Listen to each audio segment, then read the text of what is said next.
And welcome back to Subculture After Dark. Well, we've discovered a brand new band that we think a lot of you guys out there are going to really love. This new band is called Kronowski, and they've got a brand new album out called Amber, and we actually thought we would get Adam from the band on the phone today to chat a little bit about this amazing new album. Welcome to the program, mate.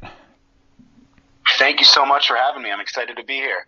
So, mate, tell us a little bit about the band. For a lot of people listening to Subculture After Dark, this will be the first time they ever hear your band. So tell us a little bit about the history of the band and how you've been able to bring together such an amazing group of musicians for this band. Oh, thank you. So, yeah, I mean, in terms of the band, I'd say, musically, we kind of sit somewhere in the realm of heavy metal, power metal, but we pull from rock, from heavier subgenres, all sorts of stuff. And then in terms of the members, actually, pretty much the band is all me.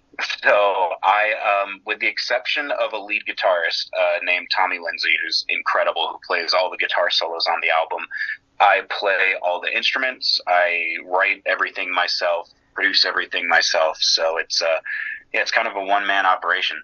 So, Adam, we love to talk to musicians on this show about their journey into music. Tell us a little bit about where your love for music came from and how that's evolved over the years as well.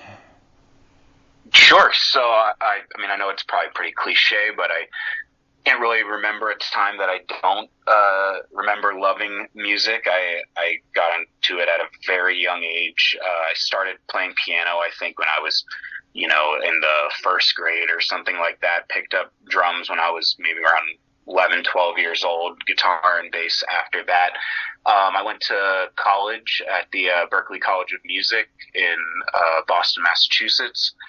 So I followed music through there and then just kind of on into professional life after that. Obviously, that makes it sound easy. It was not. It's very bumpy along the way, as anyone who follows the path of music probably can tell. But yeah, it's always just kind of been something that I felt like I needed to do. So where did your love for heavy music come from? Was there a time in your life where you discovered heavy metal for the first time? Yeah, so I feel like it kind of came in waves.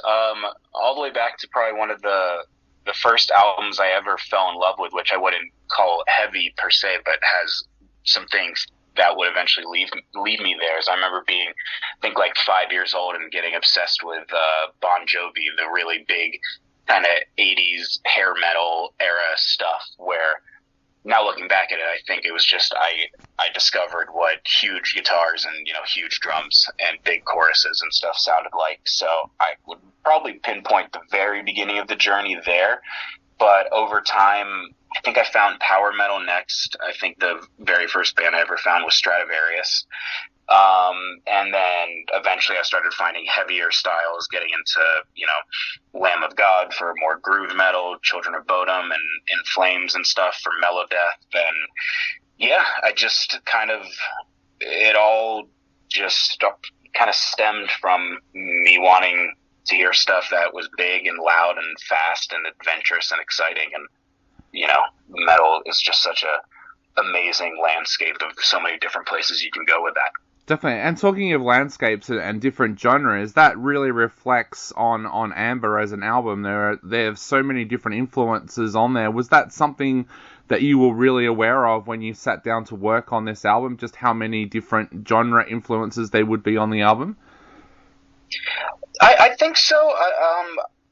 I think I was aware of it only in the sense of I know that I am influenced by a bunch of different genres, and that I get a little bored staying only in one lane for too long, and sitting down to write this album, first and foremost, I was just trying to write songs that would make me excited.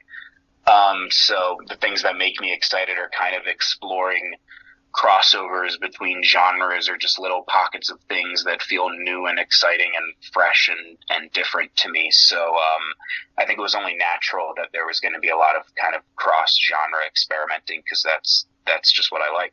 Yeah, definitely. So tell us a little bit about the songwriting on Amber. What kind of things were influencing you as, like, was it the world around you, things you were going through personally? What was kind of influencing you when you sat down to work on this album? A little bit of both, but probably more so this album deals with a lot of personal struggles. I tend to write a lot of songs about kind of mental health and inner struggles and things like that because obviously it's stuff that we all deal with. But for me, I also have a clinical diagnosis of OCD, which I kind of won't go down into that whole rabbit hole, but is something that I struggle with a lot every day, and I kind of try to find a lot of release through my music, and also kind of look for themes that I feel like could relate to everyone through that. So I feel like lyrically, in the songwriting aspect, that's where a lot of things were coming from. I tried to not just write about the same thing every time, so I tried to come at things from, different angles, kind of just depending on what I was feeling at the time. But I'd say that Amber mostly is more of a personal, inward reflecting album than a kind of commenting on the world album, even though there is some of that in there. Yeah, forgive me if this is too personal, but we like to talk about mental health on this show and raise awareness of mental Totally. health. How does playing music and your music help with your OCD? Oh man, there's so many ways. I think music and creating music it just allows you to express yourself and kind of free yourself of a lot of emotions that are kind of hard to tap into in maybe other formats. So maybe it's also that music has always just been such a safe space for me my whole life, but I feel like it's a place where you can express yourself in ways through a song, which is kind of funny because people still wind up hearing it at the end of the process, but you express yourself in a way through that you probably wouldn't express yourself in a way, just a conversation one-on-one with someone else. And then past even the lyrics, I think you can express things through notes and music itself that are just beyond what words could ever express. So I think it's a really important and freeing kind of relationship that you can have with music when it comes to mental health, because I haven't found many things in life that compare to it in that sense. Yeah. A guest on our show once said to me that when you're writing really personal lyrics, it's like allowing the entire world to read your diary. Is that something that you've found over the years as well, that it is like letting people read your diary? Yeah, to an extent. It's interesting because I'd say every song starts from a personal place for me, but they sometimes autobiographical, some almost more start from a feeling that I've felt or maybe that I've observed in people around me, but then kind of almost morph into a slightly fictional story that serves as a conduit for that emotion rather than it being as much of a diary entry. So it's always deeply personal, but it's not that everything is always a one-to-one of, okay, this is exactly what was actually going on in real life at this time. So it's strange in some ways. I don't feel like I'm fully opening up the curtain on my personal life, letting all the listeners come in. But in other ways, I guess emotionally, I almost am letting them in deeper than just even the mundane personal life. So yeah. Have you actually?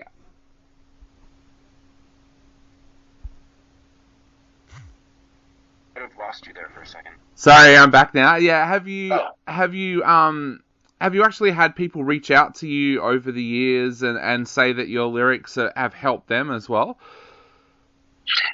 Yes, and that, I mean, that's one of the most touching things I think that I could ever receive as a message is, people, especially kind of during times in like the pandemic when people were more isolated and stuff, when I've gotten messages that's like, hey, this such and such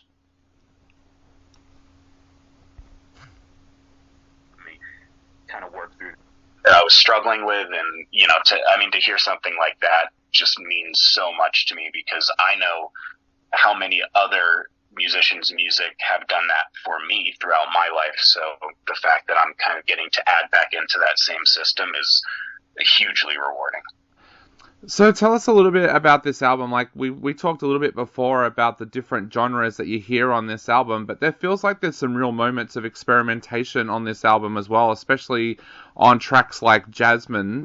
Tell us a little bit about that experimentation and what you wanted to try with this album. Sure, yeah. So Jasmine was fun because it's obviously, I mean, it's a heavy metal song and everything, but I also have a love of a lot of genres that are completely beyond metal. So for that one, I was kind of tapping into a lot of my love of reggaeton and Latin music and things like that, which obviously most people wouldn't think would have a lot of a crossover with metal. And it was a little difficult trying to get it to work because I always knew that there was a part of the Venn diagram where those two things could overlap. But yeah, it's hard sometimes bridging those influences for me because I love genres like reggaeton, but it's not a music that I would want to make straight up because I feel like within that genre, it's a lot of times a little more confining to, you know, very standard song structure, short song lengths, you know, kind of a more poppy approach, which I do love, but for my own writing, I like to experiment a little bit more with that. So I felt like a song like Jasmine was a really fun way for me to just play with all of it, where I could have heavy riffs and breakdowns and, you know, fast double bass, but then you could still have these grooves on the choruses that were distinctly not metal, and then in the middle of the song, completely almost have the regular band go away and just kind of go into modern production, you know, sample drums and a piano solo. And yeah, it was really just trying to see where the music took me and not think too much about it. Definitely. Adam, we're going to play a track from the album on our show in just a moment, but before we go, I had two quick questions. First of all, what are your plans for 2024? What are you hoping to do after the album comes out? Are you hoping to do shows, to tour? What's the plan? Yeah, so really the plan for 2024 right now, as much as I would love to get out there and try to start doing some touring and stuff like that, I'm honestly mostly focused on just making more music. So a lot of 2024 is going to be the release of even more singles leading up to like probably a couple EPs, maybe even another album within the next year. I feel like in the modern age, while obviously touring is still the best way to be able to connect with people in real life and whatnot, there's such a great way to be able to connect with the world, especially when you're a kind of earlier starting out musician in their career like I am, where you might not have those budgets to so easily kind of be able to hop around the globe to all these different countries and whatnot, that by just continually making more music and sharing it online and connecting with people, I really feel like I kind of get to travel everywhere much easier that way. So that's a lot of my focus for this year. Awesome. So to finish off, what would you like to say to people out there before they sit down and listen to Amber as an album? Ooh, that's a tough one. Honestly, I would say, you know, if you're a metal fan, there'll be stuff in here that I think you're going to love, but also try to put some of your maybe preconceptions to the side and just go along for the ride when it takes some of the left turns, and vice versa. If you're not the biggest metal fan, I'd say give it a shot, because I think there might be some stuff that you find that you really like in here, and you might find some gateways to metal and ways for you to enjoy it that you wouldn't know were there in the first place.